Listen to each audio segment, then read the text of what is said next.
पाय तोर भारी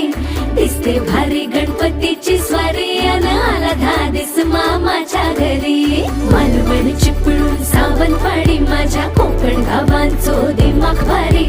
दिसते भारी गणपतीची स्वारी माझ्या